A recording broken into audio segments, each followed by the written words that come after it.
The cottage sat on the far edge of the valley, where the hills met the forest, and the nearest village was a long walk away. To most people, it seemed like a forgotten place. Quiet, unremarkable, a home no one would notice unless they stumbled upon it by accident. Yet for Alara, it was everything. Her refuge, her punishment, her silent world. She had lived there for nearly 7 years, ever since life had given her too many reasons to close her doors and withdraw from others. Alara was in her early 30s now, though at first glance she seemed older, not from years, but from the way silence carves itself into a person. Her hair was always tied back carelessly, her hands bore the small calluses of someone who did all her own work, and her face carried a kind of gentle sternness, the mark of someone who had long ago stopped expecting surprises from life. Her days were simple, nearly identical. She rose with the dawn, fed the hens in her small coop, chopped wood if the weather demanded, and spent hours tending the small vegetable patch behind her cottage. When the day waned, she read by the fire, sewing when her hands grew restless. On rare occasions, she walked to the market in the village, but only to trade for flour, salt, or oil. Even then, she kept her visits brief. She did not linger. She did not invite questions. There had been a time when Alara was different. Once she had laughed freely, moved among friends, and dreamed of a family of her own. But that was before the heartbreak, the kind of loss that shatters not only the heart, but also the will to keep reaching out. People whispered their pity when she withdrew, but as months turned into years, they stopped asking about her. Eventually, she became a ghostly presence in their memory, the woman in the hills. Inside, however, Alara was not cold.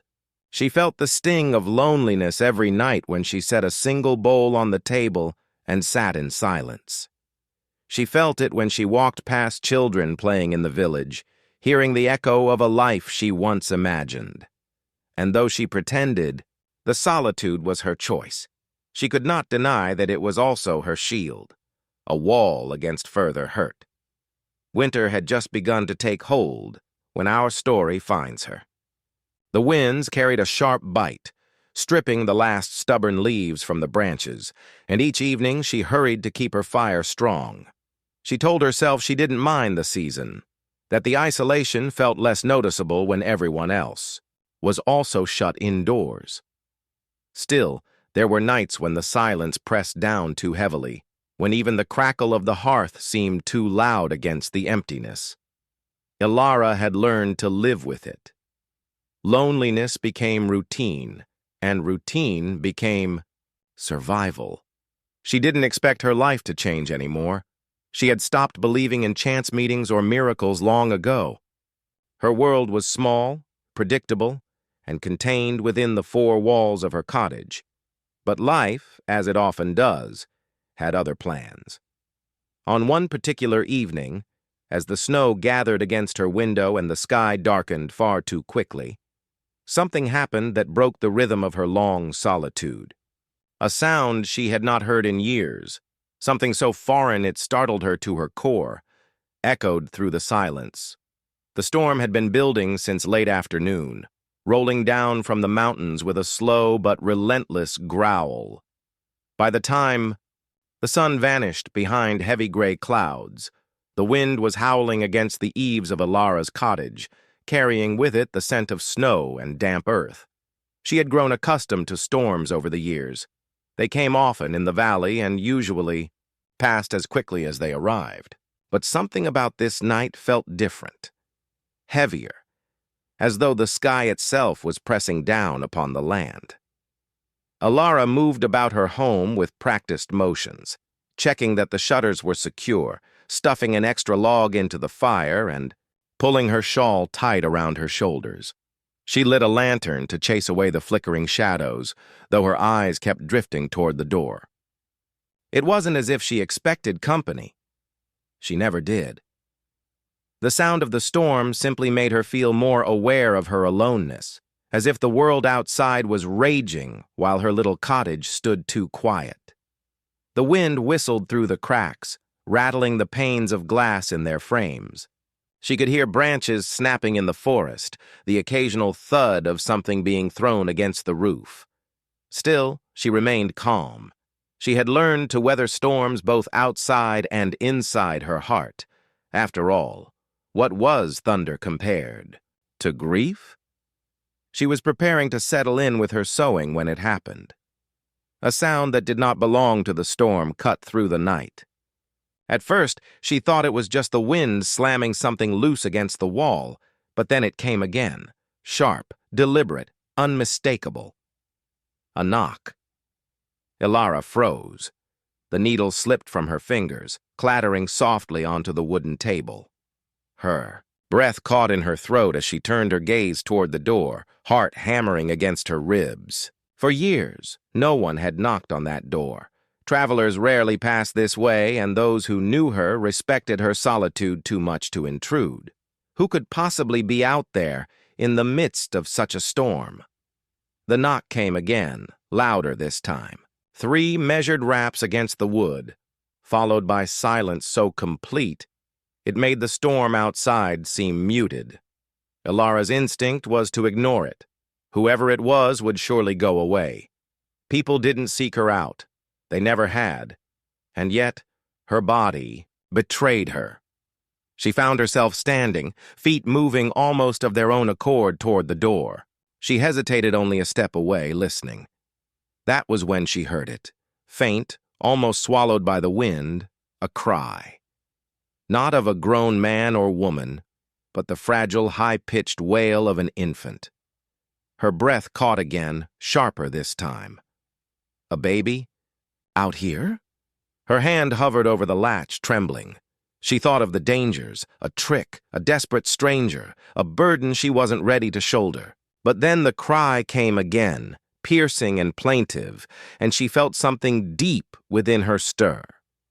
A part of herself she had tried to bury, the part that still longed, still cared, still remembered what it was to love. Slowly, she pulled back the latch. The wind rushed in as she opened the door, whipping her shawl around her shoulders and sending the lantern flame dancing wildly. And there, framed against the storm, stood a man. His hair was wet, plastered to his forehead, his clothes soaked through. His face was weary, etched with exhaustion and a kind of desperate humility. But what held Ilara's eyes most of all was the small bundle in his arms, a baby swaddled in a worn blanket, its tiny face red from crying. The man's voice was hoarse, nearly drowned by the wind, but his words were clear enough to pierce the silence of her lonely home. Ilara stood in the doorway, the storm curling around her like a living thing, lashing at her hair and tugging at the folds of her shawl.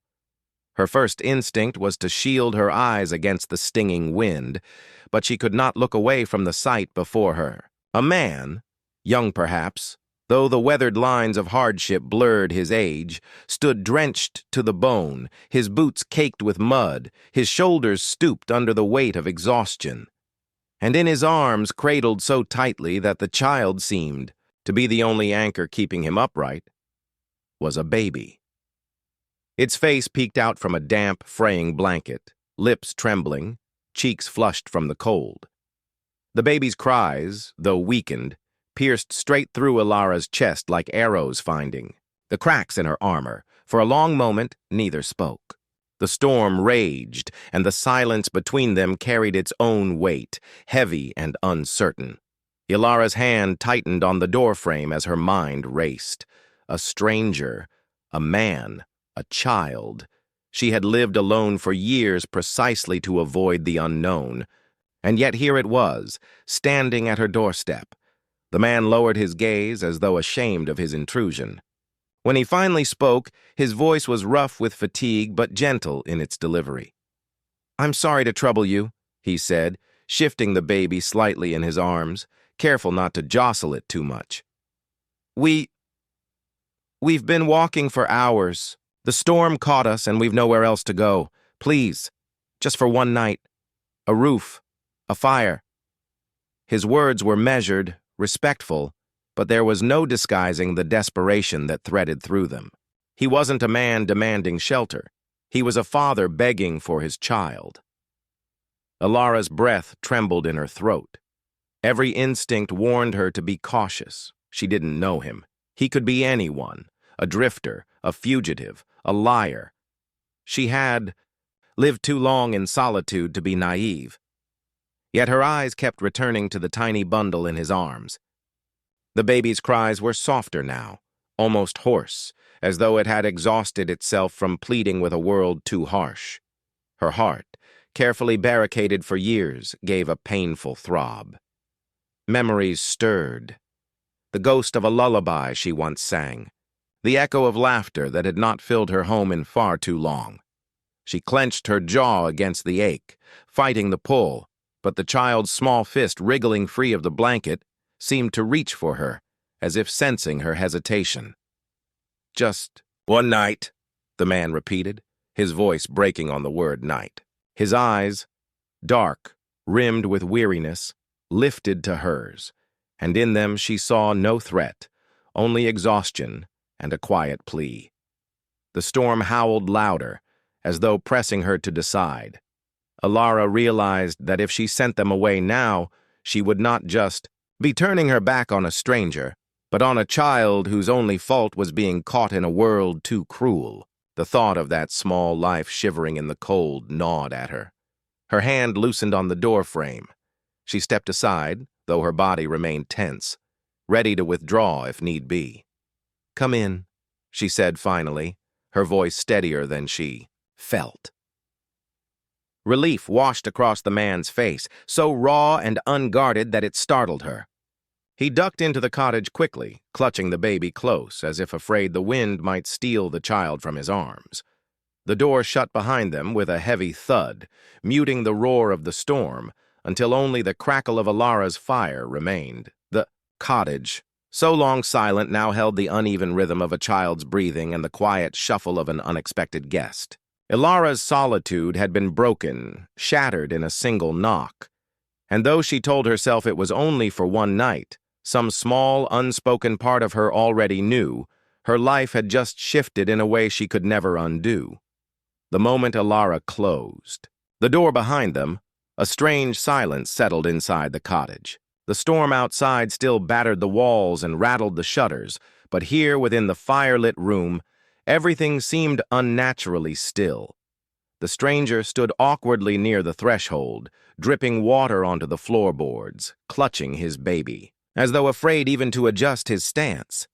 Alara's eyes darted over him, sharp and guarded. He was tall, lean, the kind of lean that spoke not of health, but of hunger. His boots were scuffed, his coat patched too many times, and the hollows beneath his cheekbones hinted at long days of walking with too little rest.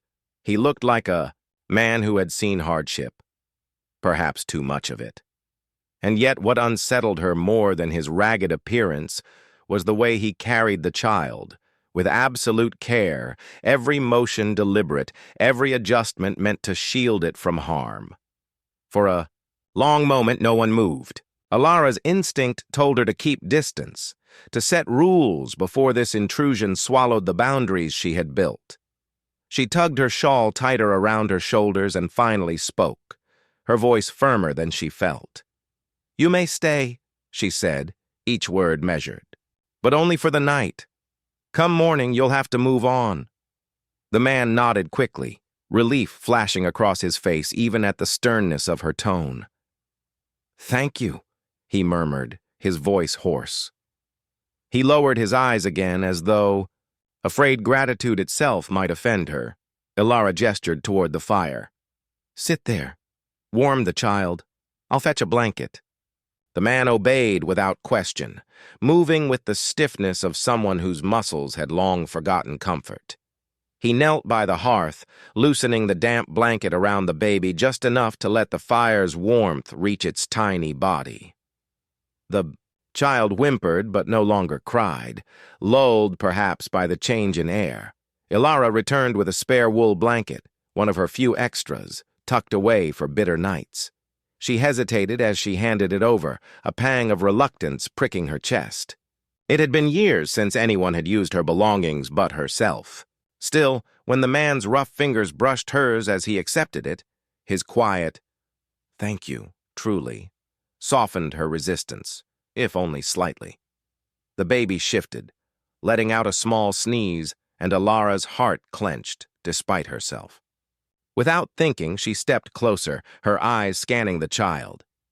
"He's cold," she said, more sharply than intended. The man looked up, startled. "She," he corrected gently. "Her name is Marin."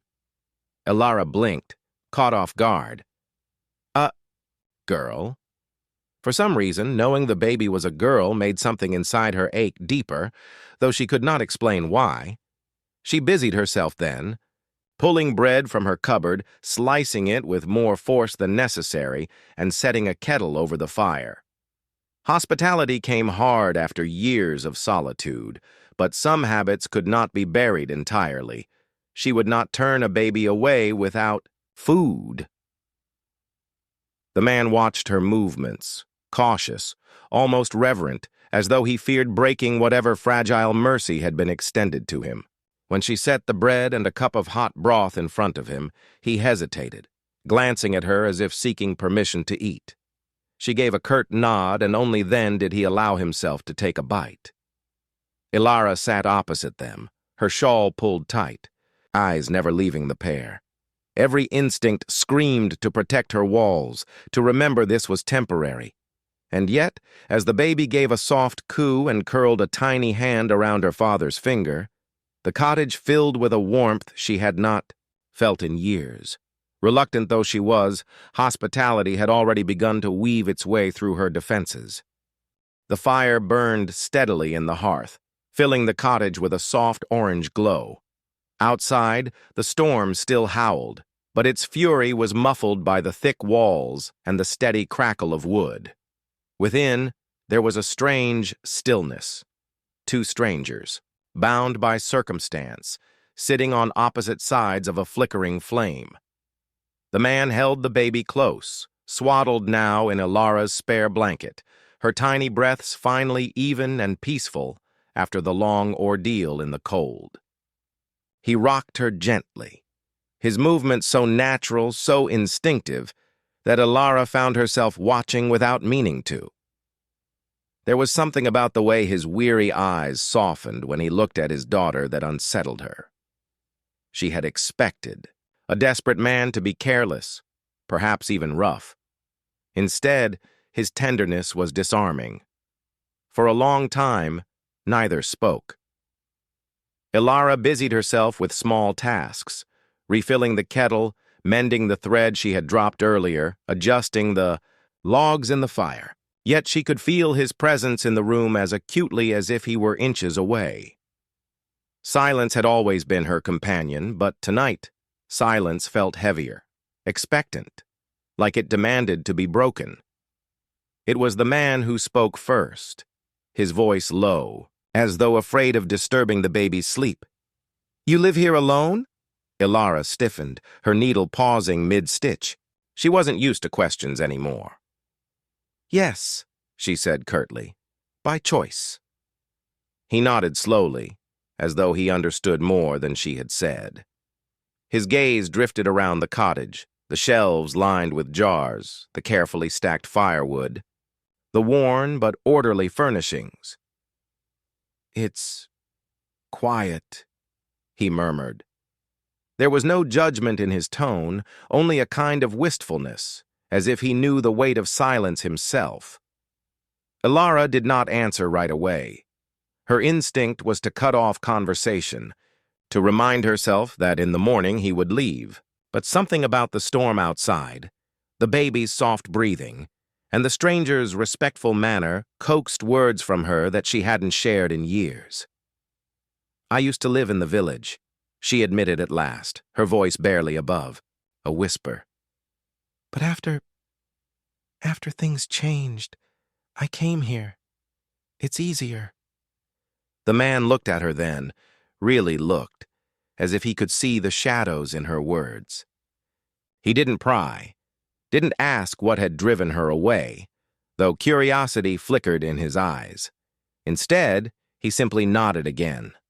"Sometimes easier isn't the same as better," he said quietly. Ilara's hands tightened around the fabric she was mending. His words struck too close to truths she preferred not to face. She wanted to snap back, to defend the life she had chosen. But before she could, the baby stirred with a soft whimper. The man instantly shifted his attention, humming, softly rocking her until she settled again.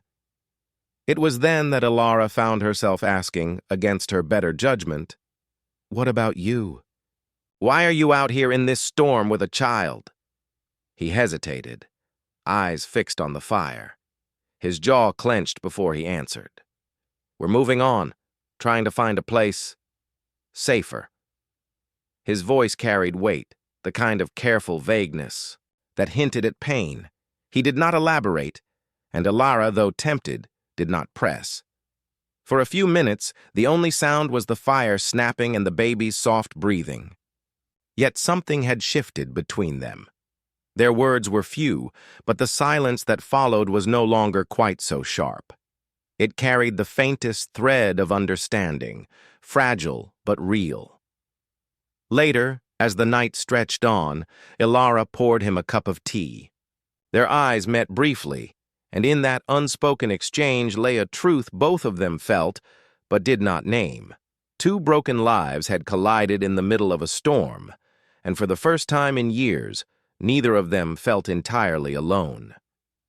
That night, long, after the storm had quieted to a steady drizzle against the roof, Ilara lay in her narrow bed staring at the ceiling beams above her. The fire in the other room had been left to burn low, its glow flickering faintly through the half-open door. She could hear them, the stranger and his child. The man had settled onto a makeshift spot near the hearth, wrapping himself in the blanket she had offered. Occasionally the baby stirred, releasing a soft whimper, and each time his voice would follow, low and tender, humming some tune she didn't recognize until the little girl drifted back to sleep. It should have comforted Ilara, the sound of life in her house, but instead it unsettled her. Every small cry from the baby seemed to pull at something inside her chest, something she had locked away years ago. She pressed a hand against her sternum as if she could push the ache back down, but memories rose all the same. She remembered cradling her own child once, a son. He had been small, fragile, with tufts of dark hair and the sweetest laugh she had ever heard. For nearly 2 years, her life had been filled with his presence, his tiny footsteps pattering across the floorboards, his chubby hands reaching. For her face, his voice calling Mama in that sweet, halting way toddlers do. And then he had been gone. The sickness had come quickly, ruthless in its swiftness. By the time she had carried him, fevered and weak, to the village healer, it had been too late. She had buried her child on a gray morning, the earth cold and unyielding beneath her trembling hands. Her husband had been there, silent, but grief had driven them apart rather than closer. Within a year he had left, and she had been truly alone. Ilara squeezed her eyes shut, trying to banish the memories, but the sound of the stranger's baby breathing softly in the next room made it impossible. It wasn't just the child.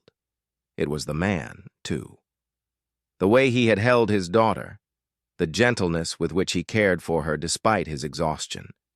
It reminded her of the man she once thought her husband would be, the kind of father she had prayed her son would always know. The ache grew sharper. She had worked so hard to bury her heart beneath layers of routine and solitude, but tonight it was as though someone had torn open the soil, exposing all the tender roots she had tried to kill. She found herself turning on her side, pressing her face into the pillow to stifle the sob that rose in her throat. She hadn't cried in years, and yet tears burned her eyes, hot and unwelcome.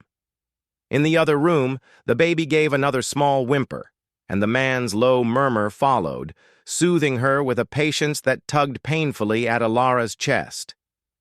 The sound wrapped around her memories until the past and present blurred together. She could almost imagine her son alive again, his cries answered by her, his warmth still filling her arms.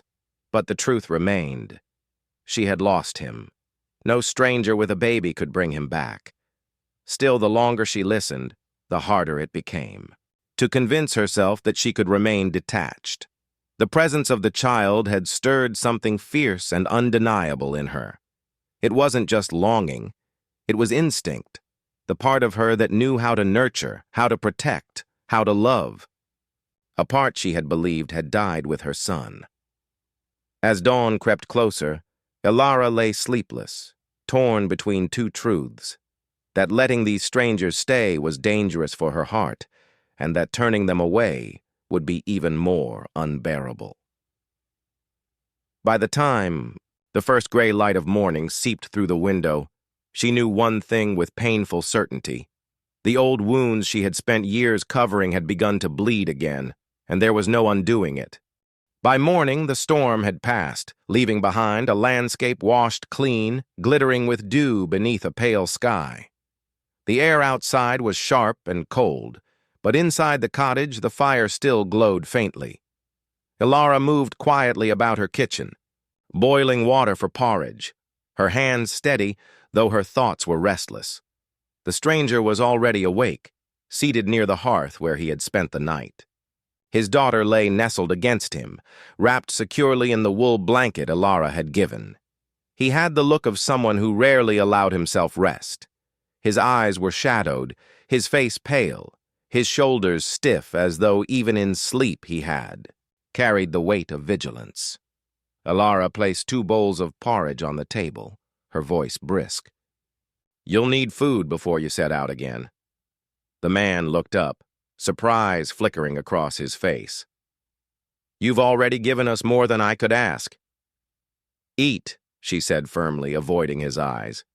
"The child needs her father strong." Something softened in his expression, though he didn't argue. He adjusted the baby carefully before rising to the table. Ilara sat across from him, her own spoon moving slowly as she studied him in the light of morning. In the fire's glow, he had seemed a mere silhouette of weariness. Now she saw the details. The faded scars on his hands, the lines etched too deeply for his age, the hollowness in his cheeks that spoke of long hunger. For a while, they ate in silence. But Ilara, though reluctant, finally spoke. "You said you were looking for somewhere safer. From what?" The man hesitated, spoon hovering midair. His eyes flicked to hers, wary, as if weighing whether to speak. Then, with a sigh, he set the spoon down. "My name is Rowan," he said at last. His voice was quiet but steady, carrying the weight of truth. "This is my daughter, Marin. Her mother, Myra, passed during childbirth. It's been just the 2 of us since." His gaze dropped to the child in his arms, lingering on her small face with both grief and devotion. Ilara's throat tightened, but she said nothing, allowing him the space to continue. "I tried to stay in the village where I was born," Rowan went on, "but there was no work, no family to help. And when food ran scarce, people grew bitter. A man with a baby and no wife." He shook his head. "They said I was a burden. Some thought I should give Marin away to kin, or worse, to the church orphanage." His voice cracked slightly. "I couldn't. She's all I have." Ilara's fingers curled tightly around her spoon. His words struck her with sharp familiarity. The cruelty of communities that turned cold when help was needed most. She had lived it too. "So I left," Rowan continued, his voice steady again, though his eyes betrayed exhaustion. "We've been moving from place to place. A few days' work here, a roof there, but it never lasts. I'll do anything, farm work, wood cutting, repairs, but with Marin it's harder. People don't want the responsibility of a crying baby." Gave a humorless laugh, though it was laced with sorrow. "I can't blame them. She makes everything slower, harder. But she's my daughter. I'd sleep on the ground every night if it meant keeping her safe. Ilara's chest ached at the quiet conviction in his tone. She glanced at Marin, her tiny fist curled against Rowan's chest, her lips pursed in a dream. A father's love radiated from him so strongly that even Ilara, with her walls of caution, could feel its warmth. But beneath that love was something else, something she recognized too well. Exhaustion. So deep it carved a person hollow. He was stretched to his limits, running on scraps of hope and stubbornness. Rowan must have noticed her silence, for he gave a small, almost apologetic smile. I don't tell you this for pity, only so you'll understand why I knocked last. Night! If it had only been me, I'd have walked on. But with her... He trailed off, his gaze dropping again to Marin. I couldn't risk it. Ilara swallowed hard, her mind tugging between her instinct to keep her heart locked and the undeniable pull of compassion. Rowan's struggles, laid bare in the firelight, had entwined themselves with her own buried grief. She saw not a burden at her table, but a mirror of herself. Someone who had lost. Someone fighting to protect what little remained. The storm had passed, but Rowan and his daughter lingered in Ilara's cottage longer than expected. Perhaps it was the mud-soaked roads that made him hesitate, or the baby's lingering cough that demanded warmth, but as the hours stretched into another day, Ilara did not send them away. She told herself it was practical, foolish to send a child into the cold before she had fully recovered from the storm. Yet deep inside, she knew the truth. She did not want the silence to return. That morning, Rowan offered to help with chores.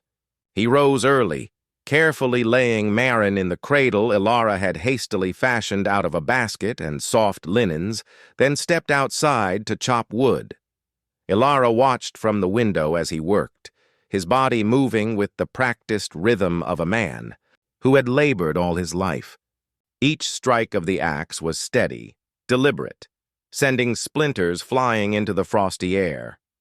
For years, Ilara had done such work alone, her hands blistered, her shoulders sore. To see another take up the task in her yard, long untouched by anyone else, sent a strange warmth through her. She busied herself kneading dough for bread, though her gaze strayed often to the window. Later, Rowan repaired the loose shutter that had rattled through the storm, tightening the hinges with a quiet determination. When Ilara stepped outside to bring him water, he offered her a small, tired smile. "Least I can do," he said simply. She wanted to tell him he didn't owe her anything, but the words stuck in her throat. Perhaps she liked the feeling of being needed again. Inside the cottage, Marin began to stir. Ilara hurried to her side. Before Rowan could return, instinct guiding her hands as she lifted the baby. The little girl fussed for a moment, then settled against Ilara's chest, tiny fingers curling into her shawl. The weight was so familiar it nearly undid her. She rocked the child gently, humming a tune she had not allowed herself to sing in years. When Rowan came in, he stopped in the doorway, watching silently. Ilara flushed as though caught trespassing in something private. "She was fussing," she said quickly, preparing to hand Marin back. But Rowan shook his head. "She looks content with you." His voice was quiet, almost grateful. Ilara hesitated, then held the baby a little longer, her heart aching with a mix of joy and sorrow. The day passed with surprising ease. They shared meals, Rowan helping to grind grain while Ilara prepared stew. He spoke little, but when he did, his words were thoughtful. Ilara, in turn, found herself answering with more than curt replies. They spoke of simple things: the weather, the stubborn hens, the market in the village. Yet beneath the small talk ran a current of something deeper, trust beginning to take root. That evening, as dusk painted the valley in muted colors, Rowan mended the broken fence outside while Ilara stood at the door with Marin in her arms. The baby's laughter, clear, bubbling, innocent, rose into the air, carrying through the yard like music. Ilara startled at the sound, realizing she had forgotten what it was like to hear such joy within her walls. For years, her cottage had been a place of silence, its corners heavy with grief. Now, with every coo, every soft murmur, every small smile from Rowan, it felt transformed. Alive. When Rowan came in at last, his hands rough from work, his expression was lighter than she had yet seen. He looked around the cottage, his gaze lingering on Ilara and the baby, and something unspoken passed between them. Neither voiced it, but both felt it. In the span of a single day, they had begun to build something fragile but real. By the third morning, the sky had cleared into a pale blue, the air sharp but calm. The storm was gone, leaving behind crisp snow that sparkled across the valley. Rowan stood at the edge of Ilara's yard, his pack slung over one shoulder, Marin cradled in his other arm. He looked out at the road that wound down toward the village and beyond, his jaw tight with resolve. Ilara watched from the doorway, her shawl wrapped tightly around her. She knew this moment would come. From the start, she had told herself it was only for one night, 2 at most. Rowan had no intention of imposing, and she had no intention of opening her heart. Yet as she stood there, her hands trembling against the fabric of her shawl, she realized she had been dreading this moment more than she cared to admit. Rowan turned back toward her, his expression guarded. "You've been kinder than I deserve," he said. His voice was steady, but there was weariness in it. "We've rested. We're warm. It's time we moved on." Ilara swallowed hard, her throat tight. "You'll find work?" she asked, though the question came out softer, almost hesitant. He shifted Marin in his arms, glancing down at her tiny, sleeping face. "I'll find something. I always do." He forced a small smile, but it didn't reach his eyes. "It won't be easy, but—" His gaze lifted back to Ilara. "I can't stay where I'm not wanted." Her heart clenched at the words. Not wanted. They struck deeper than she expected, as if he had unknowingly spoken the very wound she had lived with. For years, she wanted to protest, to tell him that wasn't true, but the walls she had built held her back. Instead, she nodded curtly. "Safe travels, then." He gave a respectful dip of his head, adjusting the strap of his pack. For a moment, it seemed settled. He would walk down the road, disappear from her life, and her cottage would return to silence. The ache in her chest warned her that the quiet would no longer feel the same, but she told herself it was better this way. Safer. And then it happened.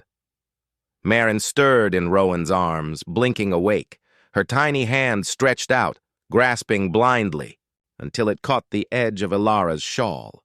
The baby gurgled, cooing as though recognizing her. Ilara froze, her breath catching as those small fingers clung to her.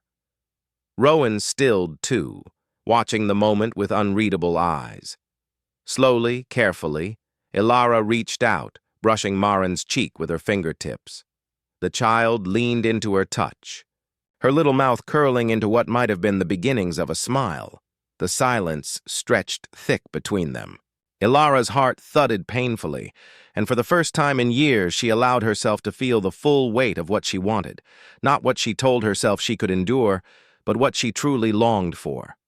Her voice trembled as she spoke, surprising even herself. You don't have to go. Not yet." Rowan's eyes flickered, a mixture of hope and disbelief. "Are you sure?" he asked cautiously, as though afraid to misstep. Ilara nodded, her hand still resting gently on Marin's cheek. "It's not charity," she whispered. I can't bear the thought of this house being empty again. Not after—" Her words trailed off, but the meaning hung heavy in the air.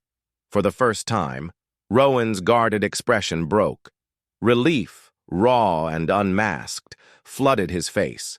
He shifted Maren into Ilara's arms, letting her hold the baby fully for the first time. The warmth of the child's weight pressed against her chest, and tears pricked her eyes. In that moment, she knew. She was no longer a woman bound by solitude. The choice had been made, not by logic, but by love. The days that followed unfolded, with a rhythm Ilara had not known in years. Where silence once pressed against the walls of her cottage, now there was life. The crackle of the hearth was joined by Maren's soft babbling, her laughter ringing out like bells in a place that had long been hushed. Rowan's steady footsteps filled the yard each morning as he split wood, mended fences, or tended to small repairs Ilara had left undone. And inside, Ilara moved with a sense of purpose she thought she had lost forever. At first, she worried the choice had been reckless. What if Rowan was only passing through, a fleeting presence that would vanish, like the others she had known? What if letting him and his child into her home meant only reopening wounds that had barely healed? But each day that passed reassured her.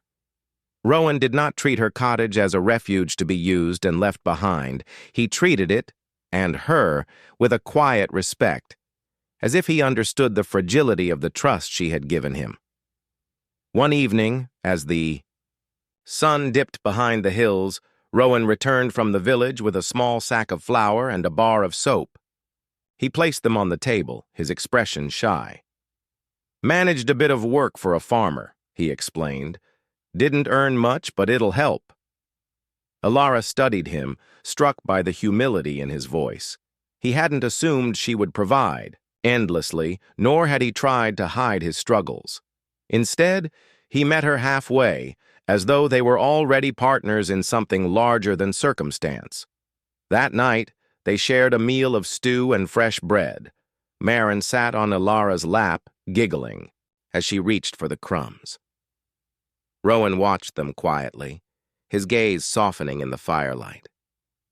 For a moment, Ilara felt a warmth spread through her chest that was more than gratitude. It was belonging. In the quiet that followed supper, Rowan finally spoke the words that had hovered between them for days.